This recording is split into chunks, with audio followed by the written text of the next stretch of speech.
Osio, hola, what's up? However y'all like to greet, I have a good one for y'all today. So, I got another ancestral piece, right? This is custom documents. It came from the United Kingdom. I have not opened it up. So this will be my first time reaction on film. So here we go. Let me put this down here. And this is the box. I cut it open, but I have not taken it. I'm kind of nervous because I don't know if it's been broken or not, because you never, I hear something rattling, so I'm like, oh my goodness. Y'all hear that rattling? So I'm like, uh-oh, it better not be broken. So I know what it is. I don't know what it looks like in person, but I ain't gonna tell y'all because it's gonna be a surprise. So I'm unwrapping it. Yeah, it did break a little piece of it off, but nothing a little super glue can't fix, okay? Nothing a little super glue cannot fix. All right, so.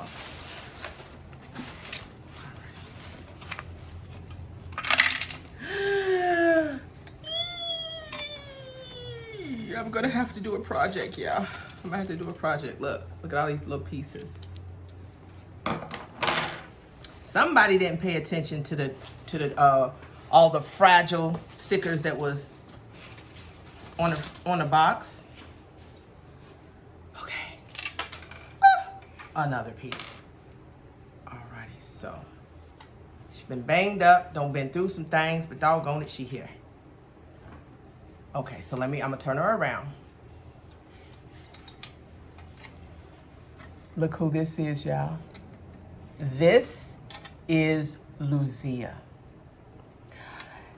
This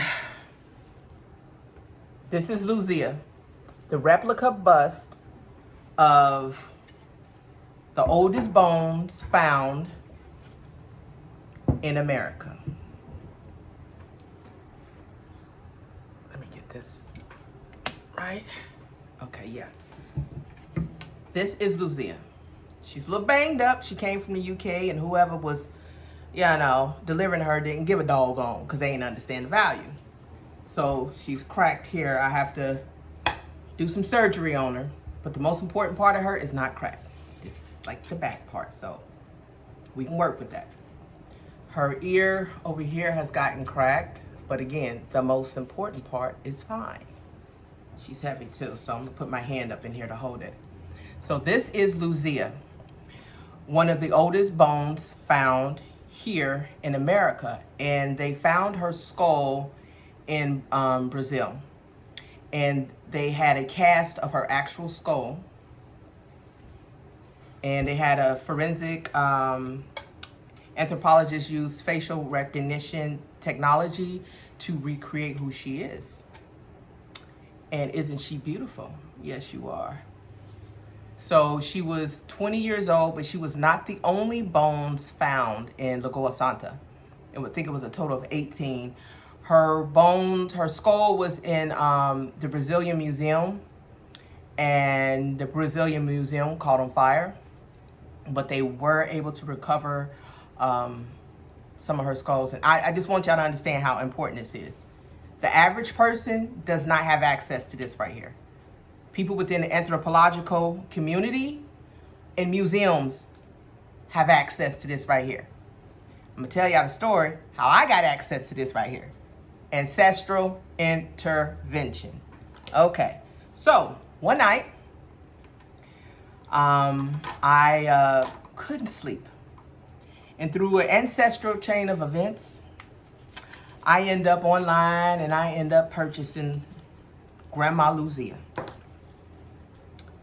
from the United Kingdom, from the UK. Now let me tell you the amazing story about who I end up purchasing it from. Now I'm still in my sleepy haze, right?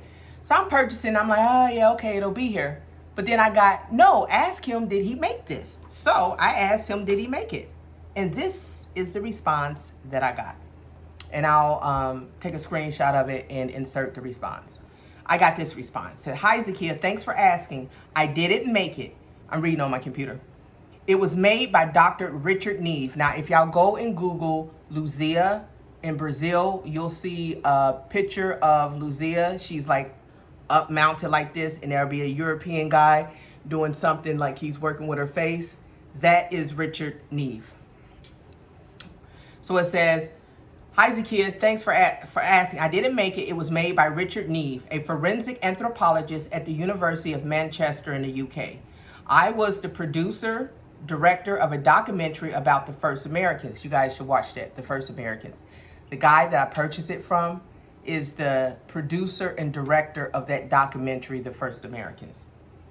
So he said, I was the producer director of a documentary about the first Americans. We were exploring the theory of a Brazilian physical anthropologist called Walter Neve, who had found a skull near Belo Horizonte. Tests dated the skull to 12,000 BC. This is her. Over 12,000 years old. Let's say that again. 12,000 years old plus, right? Found here in America. Long before the concept of, oh, Negroes came over here on a slave ship somewhere. And no, some of them did come.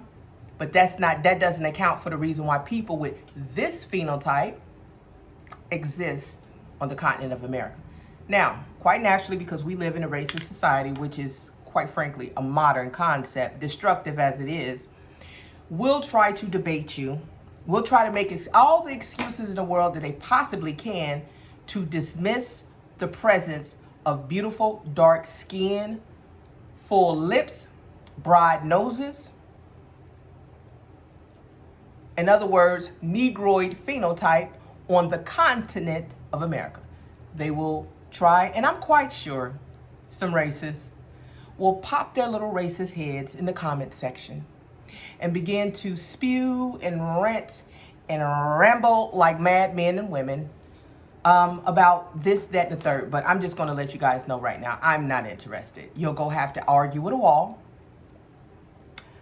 because you're not going to get a response from me. Okay? So if you're one of those racists and you happen to be watching this, please just don't waste your energy. Don't waste your energy because it's going to be a waste of energy. All right. So let's get back to what he wrote me. I just had to do that little PSA for racists. Okay. He said, I was the producer director of a documentary about the first Americans. We were exploring the theory of a Brazilian physical anthropologist called Walter Neve, who found a skull near Belo Horizonte. Tests dated the skull to 12,000 BC. He nicknamed her Luzia after Lucy. I know I'm probably going to butcher this name, y'all. Australopithecine skull discovered in Africa by Dr. Leakey. The features of her skull suggested she was not Amerindian, i.e. not descended from Native Americans who entered North America via the Bering Strait around 9,000 BC, but rather African or Australian. Now, they always say African to anything that got these features, right? But the point is, here before the modern day Native Americans. That's the point. Okay, so let me get to that point.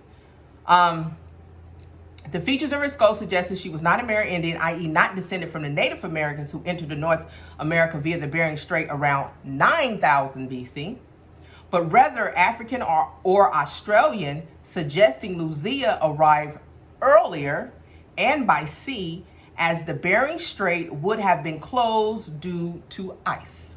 So, if according to anthropologists and scientists who study this particular field, that the modern day phenotype that is often showed to people, because understand this, the continent of America has a huge array of phenotypes when it comes to indigenous people. However, there is a certain phenotype that is paraded before us in North America. Okay? So, if that particular phenotype that's constantly shoved down our throat and paraded in front of us arrived in 9,000 BC, give or take. And this phenotype arrived in 12,000 BC. This phenotype came first. Okay? This phenotype came first. Let's say that again. Let's say it slowly. This phenotype came first. First, as in indigenous. Okay. Now that we got that out the way, hopefully I said it loud enough for the racists. I'm gonna need y'all racists to clear out y'all ears because I'm gonna want y'all to hear this real good. Okay. So anyway, arrived earlier and by sea as the Bering Strait will have been closed due to ice. Anyway, we asked Walter Neve in Sao Paulo to help us recreate her face. He sent us a cast of Luzia's skull, and we have the cast too. Dr. Neve, who then used well-known facial recognition techniques to recreate the skull of Luzia. And then he gave me a link to his the documentary he actually produced, and his name is Jean-Claude. And I'm gonna do my best to put the link so you guys can see that. Now, because people are so fearful of this phenotype having any type of worth on this planet, someone else attempted to recreate Luzia, and the recreation was a mess. All of a sudden, she was no longer a woman, but she was looking like a man, and the features was more European. Why are we not surprised, right? Why are we not surprised? This is what they do. Okay, this is what they do. Fear of a dark planet. Okay, dark as in beautiful, lovely, brown skin in darker, deeper tones, because it does what? Protect you from the deadly sun. All right. So, this is Luzia. And the ancestors had her, get that side profile. The ancestors had her return home to us, as in people who look like me, as in people who look like her. 12,000 years old on the continent of America. Yeah.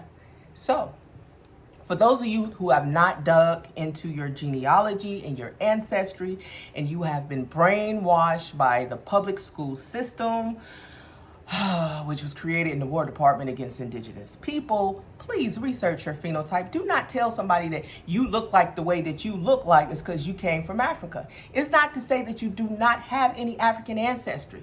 It's also to say that you don't have any Mongolian ancestry, or you don't even have any European ancestry. Your ancestry should reflect the history of the area that your people are from. So if the French came in and colonized, the Portuguese came and colonized, the Irish were slaves, the Europeans was there, if some Africans came, they mingled in with the people. We are literally ancient, and there is no shame in your DNA reflecting the history of the place. It does not remove you from your indigenous place on this earth.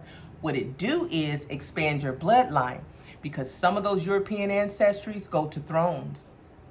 Some of those European ancestries go to indigenous European ancestry. Some of those African bloodlines go to thrones, and some of them go to indigenous African ancestry from the various places in Africa, because Africa is a continent. It's not a people, it is a continent. So explore your ancestry, but do not believe the lie that this phenotype is because you're from Africa. Okay? Don't believe the lie. Isn't she beautiful? Let me get it first.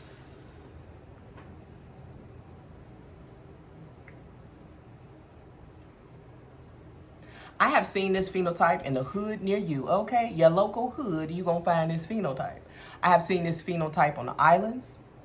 I've seen this phenotype in Haiti, in Jamaica, all over the continent of America. So I just wanted to do a really quick video to let you guys know that the ancestors worked it out. You know, and I have some Brazilian ancestry, really strong Central and South American ancestry, indigenous. And I know in 2019 when I wrote my book, I spoke about Grandma Luzia, and that was in 2019. And here we are in 2021, and I am holding the bust of Grandma Luzia. So the ancestors will honor you when you speak truth and you let their story be known, because for so many years they have tried to tell us lies. They had tried to make us feel like we wasn't worthy, that we never really belonged anywhere on this planet because we were taken from one place by force and plopped over here. It's not to say that somebody within your ancestral tree did experience that trauma. It's not to say that that didn't happen, but it does not account for everybody in your ancestral tree. So you have these young people that they just feel like they don't have anywhere that they can truly call home, because they feel like they don't belong nowhere. They feel like they don't really belong in Africa because they don't know where in Africa they come from, right? But then they feel like they don't belong in America because they're constantly being told, you from Africa. They're being told this by the other brainwashed indigenous people. They're being told this by other people who identify themselves as black, which is a color. I absolutely love black. It's actually one of my favorite colors, but I do have enough common sense to know that this right here is black. But my skin color is not. And black ain't no people. Black from where? From who? Or this nonsensical thing called African American, which is two continents, which is Jesse Sell Your People Out Jackson and his cronies came up with. Now think about Jesse Jackson is, he's Cherokee Indian. So you got to ask yourself, how can a Cherokee Indian know that that's in his bloodline, sell you some African American foolishness? Now, with that being said, you have a right to call yourself whatever you choose. You can be a bird if you want to. That's what you want to call yourself? Do that. But when it comes to intellectual conversations that deal with origins and ancestral ties, black and African American don't make it in that part of the conversation because you can't find that nowhere on the map. So Luzia is heavy, and I've been holding it up this entire video, and I don't mind because I really want y'all to see her.